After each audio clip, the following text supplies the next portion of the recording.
Suzuki Gixxer 150 এই বাইকটা আমি কেন নিছি, এটা নিয়ে আমার কি কি সুবিধা হয়েছে। প্রথম সুবিধা হচ্ছে ভাই, আমি প্রাইসে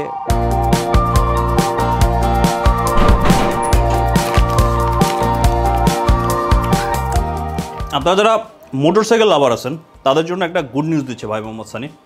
নেক্সট কয়েকটা দিন ভাই মোহাম্মদ সানি শুধুমাত্র মোটরসাইকেল কেন্দ্রিক ভিডিও বানাবে। আর ট্যুর লাভার যারা আছেন তাদের জন্য দুঃসংবাদ, কারণ হচ্ছে রিসেন্টলি আপাতত কোনো ট্যুর হচ্ছে না, ট্যুরের জন্য কয়েকদিন ওয়েট করতে হবে। তবে যারা ভাই মোহাম্মদ সানিকে আদর করেন, ভালোবাসেন, সমীহ করেন, তাদের জন্য আবার সুসংবাদ আছে। সেটা হচ্ছে একটু রেগুলার নেক্সট কয়েকদিন ভিডিও আসতে যাচ্ছে। তো আজকের কাহিনী যেটা হয়েছে, আজকে হচ্ছে ভাই মোহাম্মদ সানি বলবে কেন সে জিক্সার 150 এই বাইকটা কিনছে। আগে হচ্ছে বাইকটার একটু পরিষ্কার করতে হবে, কারণ বাইকের যা অবস্থা। প্রথমে বাইকের পূর্বের অবস্থা দেখাই, কি পরিমাণ ময়লা কাদা যে জমছে, আর কালো বাইক হওয়াতে একটু বেশি লাগে। আর তার সাথে ভাই মোহাম্মদ সানি যে পরিমাণ আইলসা,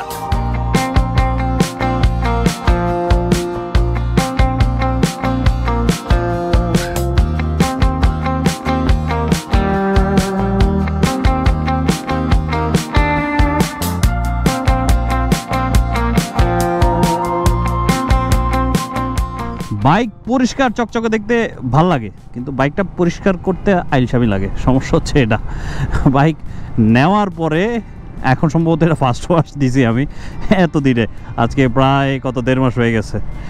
যাক, এখন আরও কষ্টের বিষয় হচ্ছে কি জানেন, কষ্টের বিষয় হচ্ছে এই যে আমি লেন্স মুছতেছি, বুঝতেছেন কুড়ি কুড়ি বৃষ্টি পড়তেছে, বাইক ওয়াশ করছি আর বৃষ্টি শুরু হয়ে গেছে, মানে বাইকটা আবার নোংরা হবে, আবার কাদা লাগবে। স্যার নামতেছে।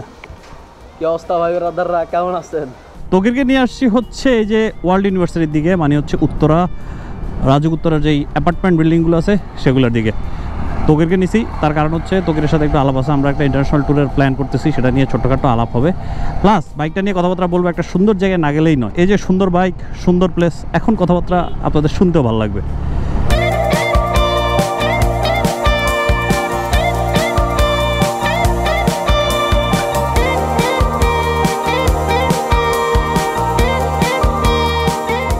সুজুকি জিক্সার 150 এই বাইকটা আমি কেন নিছি সেটা একটু পরে বলতেছি, কয়েকটা রিজন আছে, সিম্পল রিজন, সেগুলো একটু পরে বলতেছি। কিন্তু আগে বলে নিয়ে যে আমি সেকেন্ড হ্যান্ড বাইকটা নিছি, এটা নিয়ে আমার কি কি সুবিধা হয়েছে। প্রথম সুবিধা হচ্ছে ভাই, আমি প্রাইসে ভালো রকমের ডিসকাউন্ট পাইছি। দ্বিতীয় সুবিধা হচ্ছে যেই ভদ্রলোক এই বাইকটা আগে কিনছিল সে কিছু মডিফিকেশন করছে, যেই মডিফিকেশনগুলো মানে যেই ইনস্ট্রুমেন্টগুলো সে লাগাইছে সেগুলো সে ফেরত নেয় না, মানে হচ্ছে সেই জিনিসগুলো আমি এই বাইকটার সাথে পেয়ে গেছি। তার মধ্যে প্রথম জিনিসটা একবারে দেখাই, খুব ইউজফুল একটা জিনিস, এই যে হুকারটা দেখতেছেন, ক্যারিয়ার বলতে পারেন, এটা লাগানো ছিল, এটা সে ইনস্টল করছে। তার পরবর্তী আরেকটা ইউজফুল জিনিস হচ্ছে এই যে যেই ক্র্যাশ গার্ডটা আছে সেটাও সে ইনস্টল করে দিছে। ক্র্যাশ গার্ডের নিচে আরেকটা জিনিস দেখা যাচ্ছে, যেটা হচ্ছে ইঞ্জিন কাউল। দেখেন এই ইঞ্জিন কাউলটাও আমার লাগানো লাগে নেই, সেই ভদ্রলোকই সেটা লাগাইছিল, শখ করে লাগাইছিল, কিন্তু ভদ্রলোক 250 কিলোমিটার চালিয়ে বাইকটা সেল করে দিছে এবং আমি সুবিধা পাইছি। এই জিনিসটা আমি বাইকটার সাথে ফ্রি পেয়ে গেছি। এই যে একটু আগে দেখেন বাইক ওয়াশ করাইছি, এখন আবার ময়লা হয়ে গেছে, থ্যাংক ইউ বৃষ্টি। এর পরবর্তীতে আরও কিছু জিনিস আছে, যেমন হচ্ছে এই যে ধরেন এই যে কাউলটা, এটা হচ্ছে এক্সস্ট কাউল, এই জিনিসটাও পেয়ে গেছি বাইকটার সাথে। এগুলোই হচ্ছে সেকেন্ড হ্যান্ড বাইক নেওয়ার সুবিধা, বুঝছেন, অনেক কিছু ফ্রি পাওয়া যায়।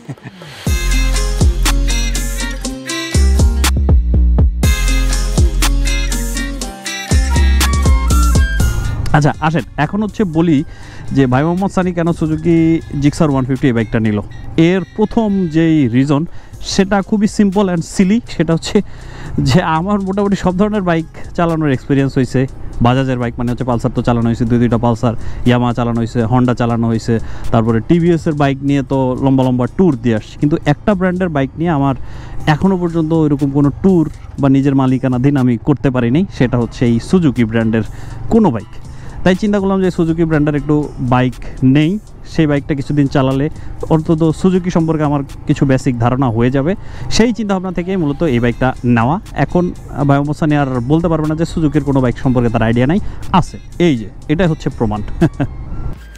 সুজুকি জিক্সার 150 এই বাইকটা নেওয়ার দ্বিতীয় নম্বর যে রিজনটা, সেটা হচ্ছে এটার সব কিছুই decent in a sense price, তারপরে হচ্ছে লুক, তারপরে পারফরমেন্স, তারপরে ব্রেকিং। আমি যেরকম ডিসেন্ট সেরকমই এই বাইকটা একটা ডিসেন্ট বাইক।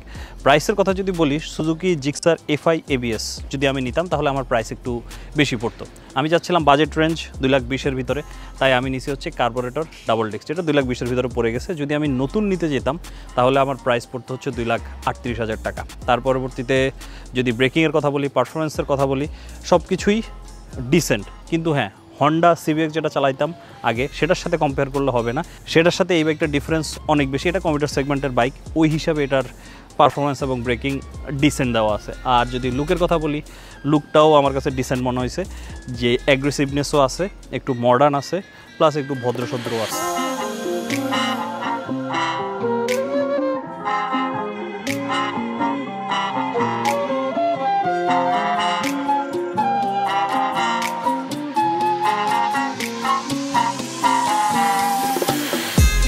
বলেন, আপনারাই বলেন ব্রোস, ব্যবস্থানিকে এই বাইকে কেমন লাগতেছে?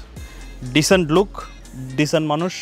আরও আজকে যেটা করছি, সাদা কালা ম্যাচ করার চেষ্টা করছি, সাদা সাদা কালা কালা। আচ্ছা, এর পরবর্তীতে রিজনগুলোর মধ্যে যদি সবচেয়ে স্ট্রং আরেকটা রিজন থাকে, সেটা হচ্ছে যে এই বাইকটার যে রিসেল ভ্যালু সেটা খুব ভালো। তো সব কিছু বিবেচনা করে আমি দেখলাম যে দুইটা বাইকের রিসেল ভ্যালু খুব ভালো, এটা আর আরেকটা হচ্ছে যেই ইয়ামাহার FZ সিরিজটা আছে, ওইটার রিসেল ভ্যালু খুব ভালো। তো ইয়ামাহার FZ সিরিজ আর এই দুইটার মধ্যেই আমি কনফিউশনে ছিলাম যে কোন বাইকটা নেব। পরবর্তীতে ডিসাইড করলাম যে এটাই নিলাম, কারণ ইয়ামাহা তো আগে চালানো হয়েছে কিন্তু এই সুজুকি চালানো হয় নাই, সেই হিসাবে এটা নিছি। রিসেল ভ্যালু ভালো বলতে হচ্ছে এই বাইকটার খুব ভালো ডিমান্ড আছে।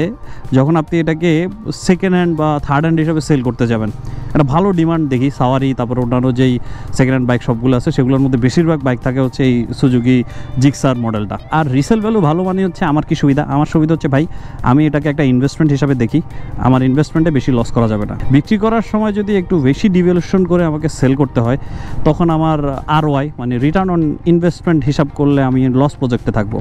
তাই এই বাইকটার যেহেতু রিসেল ভ্যালু ভালো, তাই ROI ক্যালকুলেট করলে মোটামুটি পজিটিভই থাকবো। ট্যুর দিয়ে উসুল হবে, তারপরে ডেইলি রাইড করে উসুল হবে, তারপরে সেল করে ভালো দাম পাবো, উসুল হয়ে যাবে। এই জিক্সার বাইকটা কেনার পিছনে এগুলাই রিজন ছিল মূলত।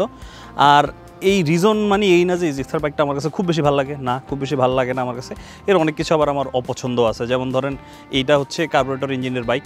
সো কার্বোরেটর ইঞ্জিনে হয় কি, যখন আমি ওয়াশ করাই অথবা বৃষ্টির পানি পড়ে, তখন হচ্ছে এটা থ্রটলের ভিতরে পানি চলে যায়, অথবা সম্ভবত আমি জানি না কার্বোরেটরের ভিতরে পানি যায় কিনা, স্টার্ট নিতে একটু ঝামেলা করে, স্টার্ট নেয়, তারপর হচ্ছে পাওয়ার নেয় না, এই ধরনের কিছু ঝামেলা আমি এটার মধ্যে ফেস করছি। হ্যাঁ, কতক্ষণ তারপরে রেখে দিলে পানিটা যখন চলে যায় তখন আবার কি স্টার্ট হয়, কিন্তু প্রথম 10-15 মিনিট খুবই প্যারা দেয়, যেটা আমার কাছে ভালো লাগে না। এর পরবর্তীতে যদি বলি, এটার যে বিল্ড কোয়ালিটি আমার কাছে খুব বেশি একটা ভালো লাগে না। যেমন আগে পালসার চালাইতাম, পালসারের বিল্ড কোয়ালিটি আবার খুব একবারে তাগড়া ছিল।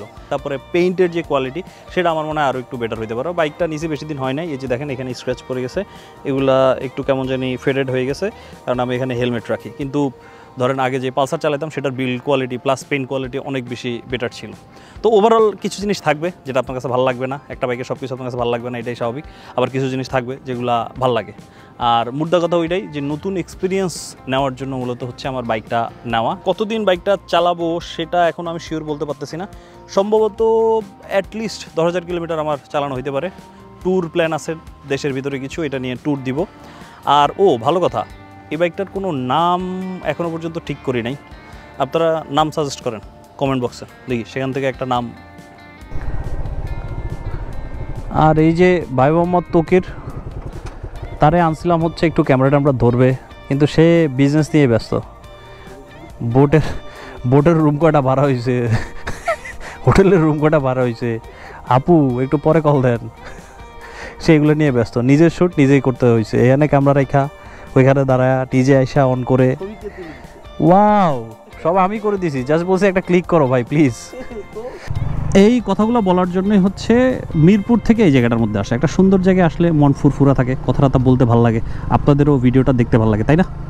সেটাই একটু এই অ্যাপার্টমেন্ট প্রকল্প যেটা, এটার ভিতরে একটু ঢুকি।